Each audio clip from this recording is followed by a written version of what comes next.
La commune de la semaine. La commune de la semaine. La commune de la semaine fait étape à Étain. Je suis en compagnie de Sylvie Fat. Bonjour Sylvie. Bonjour.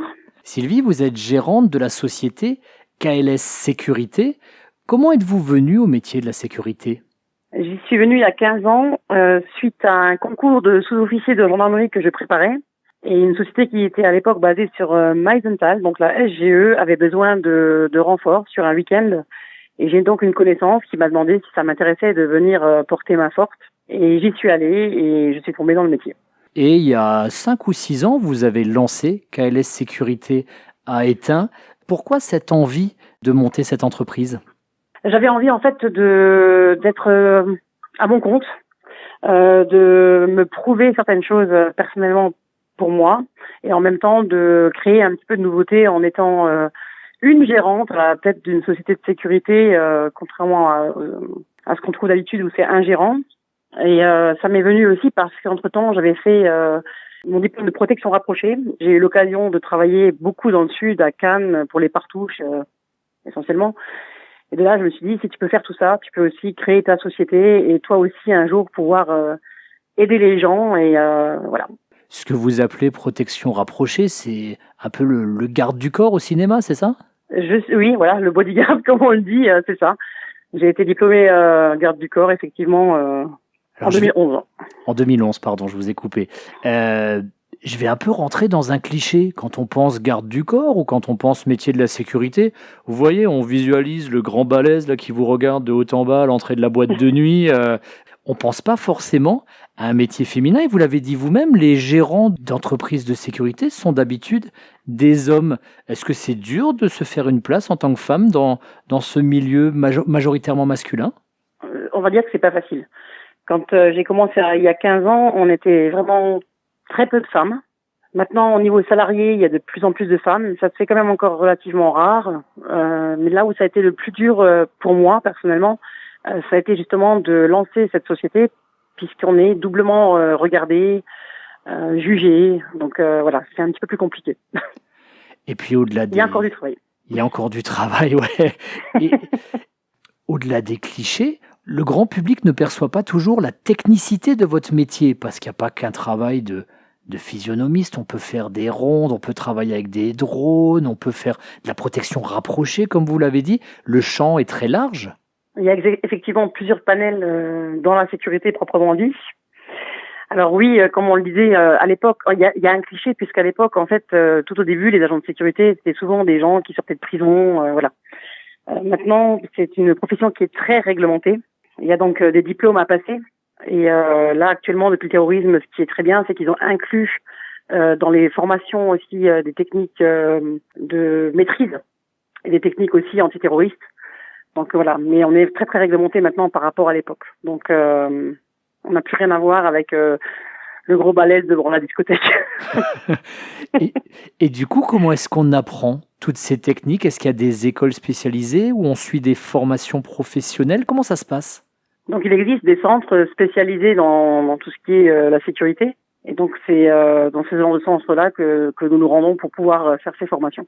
Si vous aviez à qualifier un bon agent de sécurité, quelle est la qualité première qu'il faut avoir ? La maîtrise de soi.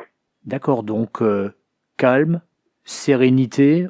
On essaye effectivement de rester calme, ce qui n'est pas toujours facile, faut le dire, mais oui, voilà, déjà la maîtrise de soi en premier lieu, et toujours rester professionnel face à toutes les circonstances qu'on peut avoir et les situations qu'on peut avoir en face de nous. Parce que les gens savent, en fait, essayent de nous déstabiliser parfois, surtout lors d'événementiels, où on est très régulièrement insulté, voire même bousculé, hein, ça c'est le minimum. Voilà, et c'est à ce moment-là en fait qu'il faut vraiment garder la maîtrise et être très professionnel. Pour vous, dans le petit village d'Étain, quels sont vos clients habituels ? Est-ce qu'on est plutôt sur des particuliers qui veulent faire surveiller leur maison ou il faut faire des rondes ? Ou est-ce que vous êtes plutôt sur une clientèle de professionnels ou sur de l'événementiel ? Quel est votre travail au quotidien ? Alors, je travaille beaucoup avec les villes et les villages, les communautés d'agglomération par exemple. Ensuite, je travaille beaucoup avec des associations aussi en événementiel et je travaille aussi avec des télésurveillances pour faire justement des rondes ou des interventions sur alarme chez du professionnel et du particulier. Donc en fait, je suis vraiment très très large. Je travaille aussi avec des centres nautiques, des campings, dont Berental, hein, pour ne pas le citer, de Beach Alone, quoi. Donc voilà. Je suis vraiment très très large au niveau panel en fait de clients. Et au niveau horaire, ça doit pas être forcément évident à assumer. Je pense que parfois c'est la nuit, le week-end, très tôt le matin, très tard le soir. Ça doit être assez chamboulé tout ça. C'est vrai que le métier de la sécurité est un métier qui est très très prenant. Donc c'est vraiment un métier qu'il faut exercer quand on a vraiment envie de le faire, que c'est une passion. On peut aller jusqu'à 12 heures de poste par jour. Bien sûr, ne pas dépasser 3-4 postes par semaine par exemple, mais ça peut être de jour comme de nuit. C'est essentiellement les week-ends, les jours fériés. Voilà, donc on a un petit peu aussi pour les gens qui aiment avoir une vie sociale, c'est pas un métier à choisir puisque la vie sociale aussi du coup est très très très ralentie. Donc voilà, en gros il y a pas d'heure. Et là en fait on est dans une période en plus on est sur 3 mois là qui sont vraiment très stressants et très prenants puisque c'est vraiment les événementiels un peu partout. Donc on est très pris. Ça ne m'empêche pas de pas être contre, d'être encore sollicité. On est prêt, mais c'est vrai qu'on a toujours été, c'est des périodes qui sont très très très en demande, comme les fins d'année par exemple, pour les marchés de Noël, tout ça. Mais cette année, tout a repris, mais d'un coup en fait. Donc, mais heureusement, avec l'équipe, on était préparés, on s'y attendait et on est bien. Malgré le stress, on est bien.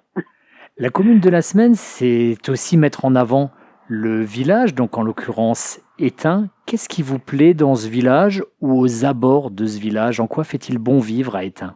Alors j'ai adoré Étain, j'y suis arrivée il y a 19 ans. J'ai adoré Étain pour le côté campagnard déjà. Je suis pas quelqu'un de la ville et le calme qui règne. Et j'ai la chance d'être en plein milieu du village, donc entourée de personnes âgées et j'adore ça. Voilà, j'ai l'impression de voir toujours mes grands-pères et mes grands-mères autour de moi, donc voilà, j'adore. Et en plus, vous veillez sur eux. Et en plus, oui, quelque part, forcément, oui. Sylvie Fath, KLS Sécurité à Étain. Merci beaucoup, Sylvie. Merci à vous.